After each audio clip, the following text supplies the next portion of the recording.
Welcome to Yazhini சமையல். இன்றைக்கி நம்ம சேனலில் ஐயங்கார் ஸ்டைல் புளிக்காய்ச்சல் எப்படி செய்கிறதுன்னு பார்க்கலாம். இந்த புளிக்காய்ச்சல் பெருமாள் கோவில் புளியோதரையோட டேஸ்ட்லேயே இருக்கும்.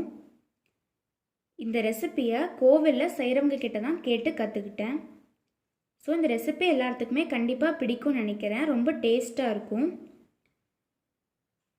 அதோட இந்த புளிக்காய்ச்சலை 2 மந்த் வரைக்கும் ஸ்டோர் பண்ணி வச்சுக்கலாம். எல்லாத்துக்குமே ரொம்ப யூஸ்ஃபுல்லாகவும் இருக்கும். இப்போது இந்த ரெசிபிக்கு தேவையான இன்க்ரீடியன்ட்ஸ் என்னென்னு பார்த்துடலாம். தாளிப்பதற்கு தேவையான பொருட்கள்: நல்லெண்ணெய், கடலை எண்ணெய், கடுகு,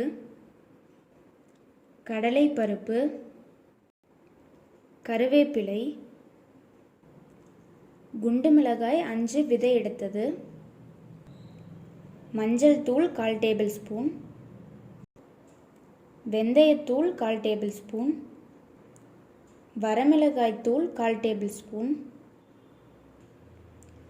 கல்லுப்பு 3 டேபிள் ஸ்பூன், வறுத்த வேர்க்கடலை 1/2 டேபிள் ஸ்பூன், பெருங்காயத்தூள் தேவையான அளவு, 50 கிராம் அளவுக்கு புளி எடுத்திருக்கேன். அதை ஒரு 1/2 அன் ஹவர் நல்லா ஊற வச்சு கரைச்சி வச்சுருக்கேன். 1/2 லிட்டர் அளவுக்கு தண்ணி ஆட் பண்ணி கரைச்சிருக்கேன். நெக்ஸ்ட்டு வறுத்து பொடி பண்ணுறதுக்கு தேவையான பொருட்கள்: கொத்தமல்லி 1/2 டேபிள் ஸ்பூன், கருப்பு எள் 1/2 டேபிள் ஸ்பூன், கடலைப்பருப்பு 1 டேபிள் ஸ்பூன், கடுகு 1/2 டேபிள் ஸ்பூன்,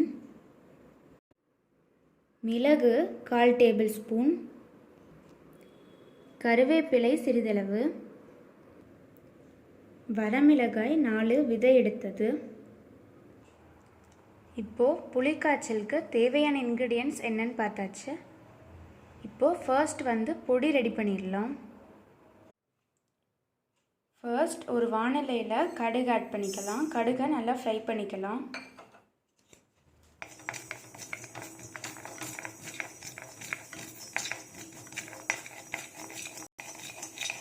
நான் இன்றைக்கி வார்ப்பு வடைச்சட்டி யூஸ் பண்ணி தான் ஃப்ரை பண்ணுறேன். ஏன்னா ஃப்ளேம் ஈவனாக இருக்கும், அதனால தான் யூஸ் பண்ணி ஃப்ரை பண்ணுறேன். இப்போது கடுகு நல்லா ஃப்ரை ஆயிடுச்சு. இதை மிக்சர் ஜாருக்கு ட்ரான்ஸ்ஃபர் பண்ணிடலாம். நெக்ஸ்ட்டு மிளகு ஆட் பண்ணிக்கலாம். இதையும் நல்லா ஃப்ரை பண்ணிக்கலாம். இப்போது மிளகு நல்லா ஃப்ரை ஆயிடுச்சு. நெக்ஸ்ட்டு கருப்பெல்லை ஆட் பண்ணிக்கலாம்.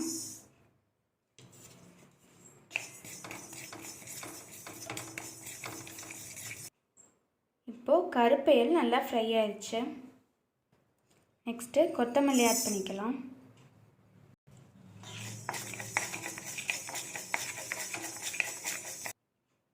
இப்போது இதிலேயே வரமிளகாய் ஆட் பண்ணிக்கலாம்.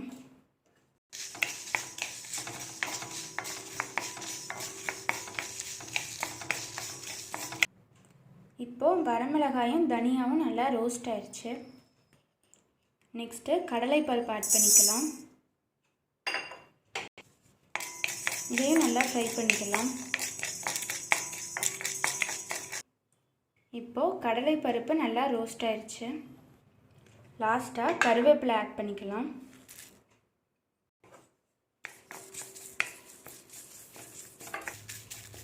இப்போது கருவேப்பிலை நல்லா ட்ரை ஆயிடுச்சு. இதையும் ட்ரான்ஸ்ஃபர் பண்ணிடலாம்.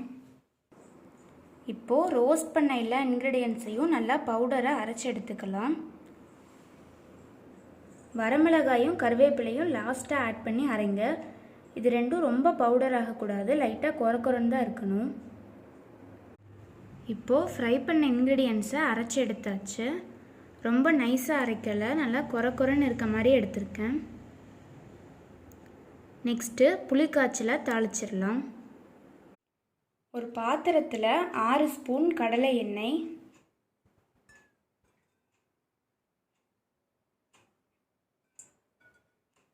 6 ஸ்பூன் நல்லெண்ணெய்,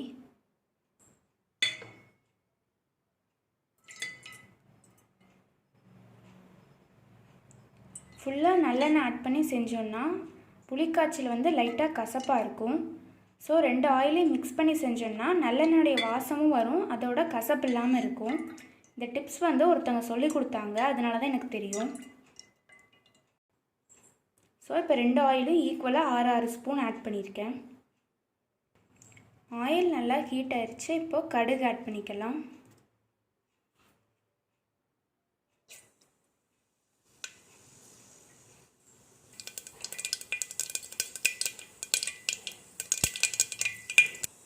கடுகு நல்லா பொரிஞ்ச பிறகு கடலைப்பருப்பு வந்து கொஞ்சம் அதிகமாகவே ஆட் பண்ணிக்கோங்க. நெக்ஸ்ட்டு குண்டு மிளகாய், கருவேப்பிலை வந்து ஃபர்ஸ்ட்டே வாஷ் பண்ணி வச்சுட்டேன். ஓரளவுக்கு ட்ரை ஆயிடுச்சு. ரொம்ப ஈரமாக வாஷ் பண்ணி போட்டிங்கன்னா மேலெல்லாம் வெடித்து தெரிச்சிரும். நெக்ஸ்ட்டு மஞ்சள் தூள் ஆட் பண்ண உடனே புளி கரைசல் ஆட் பண்ணிக்கலாம்.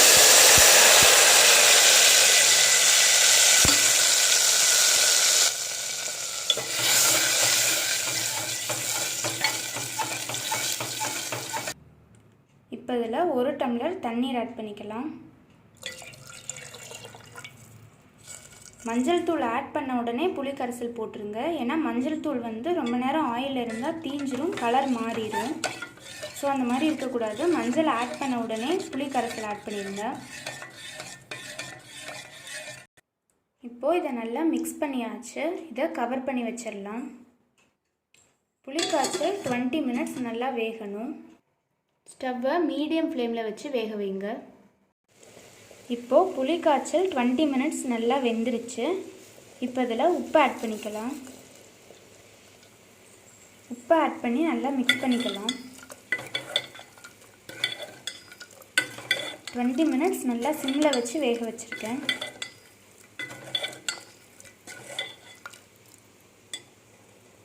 இப்போது எகெயின் ஒரு 15 மினிட்ஸ் கவர் பண்ணி வைக்கலாம்.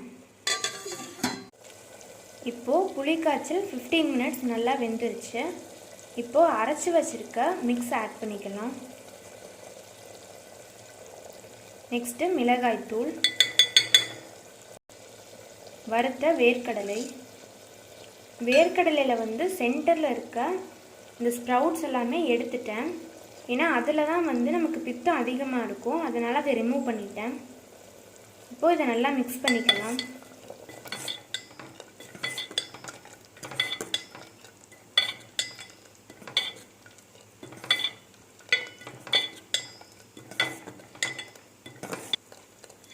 இப்போது ஓரளவுக்கு திக்காக இருக்குது பாருங்கள். இன்னும் நல்லா வேகணும். வேகும்போது நல்லா திக்காயிரும். எகெயின் ஒரு 10 மினிட்ஸ் கவர் பண்ணி வைக்கலாம். இப்போது 10 மினிட்ஸ் நல்லா வெந்துருச்சு.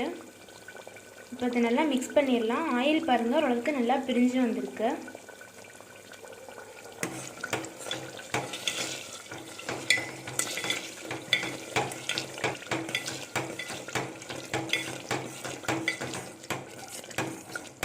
இப்போது இதை நல்லா மிக்ஸ் பண்ணியாச்சு. திக்னஸ் பாருங்கள் எந்த அளவுக்கு வந்திருக்குன்னு. நல்லா திக்காக இருக்குது பாருங்கள். இதோட ஆயில் நல்லா பிரிஞ்சு வந்திருக்கு. இப்போது இதில் வெந்தயத்தூள் ஆட் பண்ணிக்கலாம்.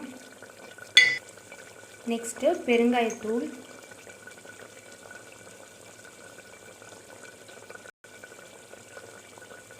இந்த ரெண்டையும் ஆட் பண்ணி நல்லா மிக்ஸ் பண்ணிக்கோங்க. ஸ்டவ்வை வந்து ஃபுல்லாக சிம்மில் வச்சு செய்யுங்க.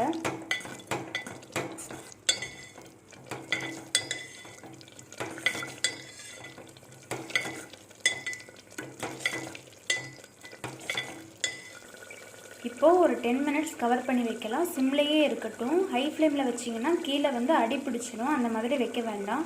நல்லா ஃபுல்லாக சிம்மில் வச்சு கவர் பண்ணி வச்சிடலாம். இப்போது புளிக்காய்ச்சல் 10 மினிட்ஸ் நல்லா வெந்துருச்சு. புளிக்காய்ச்சல் ரெடி ஆயிடுச்சு. இதனோட திக்னஸ் பாருங்கள் எப்படி இருக்குன்னு. மேலே வந்து ஆயில் நல்லா பிரிஞ்சு வந்திருக்கு. கீழே பாருங்கள் லைட்டாக அடி பிடிக்கிற அளவுக்கு வந்திருக்கு. இதுதான் கரெக்டான பதம். ஸ்டவ்வை ஆஃப் பண்ணிடலாம். இப்போது திக்னஸ் பாருங்கள், இந்த அளவுக்கு திக்னஸில் இருக்குது.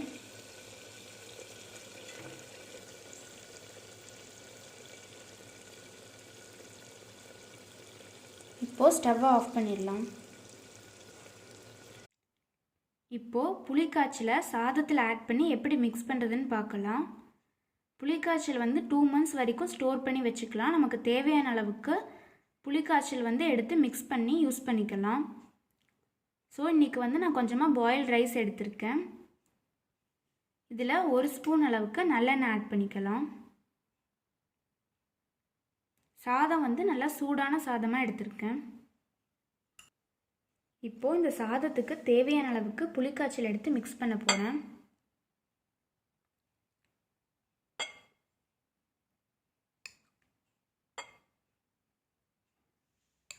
எகெயின் ஆயில் மேலே நிற்கிற மாதிரியே வைங்க. இதில் நான் 4-5 டைம் சாதம் ஆட் பண்ணி மிக்ஸ் பண்ணலாம். அந்தளவுக்கு புளிக்காய்ச்சல் ரெடி பண்ணியிருக்கேன். இப்போது இதை நல்லா மிக்ஸ் பண்ணிக்கலாம். நல்லா மிக்ஸ் பண்ணிவிட்டு உங்களுக்கு காமிக்கிறேன்.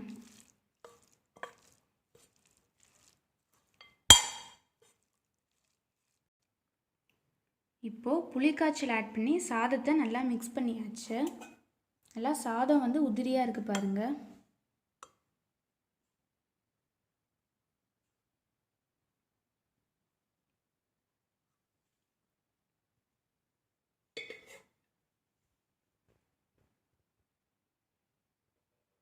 அதோட புளிக்காய்ச்சலை இந்த மாதிரி ஆயில் நல்லா மேலே நிற்கிற மாதிரி ஸ்டோர் பண்ணியிருக்கேன்.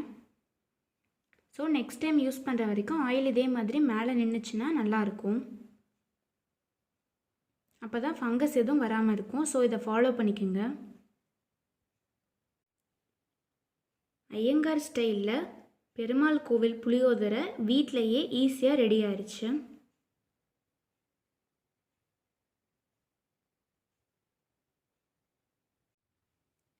டேஸ்டான ஐயங்கார் ஸ்டைல் புளிக்காய்ச்சல் ரெடி ஆயிடுச்சு. இதை யூஸ் பண்ணி எப்படி சாதம் மிக்ஸ் பண்ணுறதுன்னு பார்த்துருப்பீங்க. ஸோ இந்த புளிக்காய்ச்சலை 2 months வரைக்கும் நல்லா ஸ்டோர் பண்ணி யூஸ் பண்ணலாம். ஸ்டோர் பண்ணி வைக்கும் போது ஆயில் நல்லா மேலே நிற்கிற மாதிரி வைங்க. அப்போ தான் ஃபங்கஸ் எதுவும் வராமல் இருக்கும். இப்போ பாருங்கள், புளிக்காய்ச்சலில் ஆயில் நல்லா மேலே நிற்கிற மாதிரி வச்சுருக்கேன். ஸ்டோர் பண்ணி வைக்கும் போது பாட்டிலையாக இருந்தாலும் சரி இல்லை பவுல்லையாக இருந்தாலும் சரி இந்த மாதிரி வைங்க. ஆயில் மேலே நின்றுச்சுன்னா ஃபங்கஸ் எதுவும் வராது. இந்த மாதிரி வச்சிங்கன்னா 2 months வரைக்கும் நல்லா ஸ்டோர் பண்ணி வைக்கலாம். அப்பப்போ யூஸ் பண்ணும் போது எடுத்தாலும் அகெயின் ஆயில் மேலே நிற்கிற மாதிரி ஸ்டோர் பண்ணுங்கள்.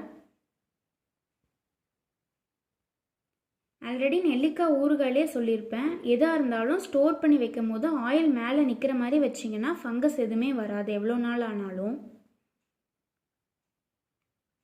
ஸோ இந்த புளிக்காய்ச்சலை நீங்களும் உங்கள் வீட்டில் கண்டிப்பாக ட்ரை பண்ணி பாருங்கள். ட்ரை பண்ணி பார்த்துட்டு உங்கள் கமெண்ட்ஸ் எனக்கு சொல்லுங்கள். இந்த வீடியோ உங்களுக்கு பிடிச்சிருந்தா தம்ஸ் அப் கொடுங்க. இந்த வீடியோவை உங்கள் ஃப்ரெண்ட்ஸ்க்கும் ஷேர் பண்ணுங்கள். என்னோடய யாழினி சமையல் சேனலை சப்ஸ்கிரைப் பண்ணுங்கள். அதோட அதுக்கு பக்கத்தில் இருக்க பெல் ஐக்கானையும் ப்ரெஸ் பண்ணுங்கள். கீழே டிஸ்கிரிப்ஷனில் கொடுத்துருக்க என்னோடய Instagram page, Facebook page and WhatsApp broadcast குரூப்லையும் கண்டிப்பாக ஜாயின் பண்ணுங்கள். இப்போது ஸ்க்ரீனில் தெரிகிற வீடியோஸை இது வரைக்கும் நீங்கள் பார்க்கலனா அதையும் கண்டிப்பாக பாருங்கள். Thank you. Have a nice day.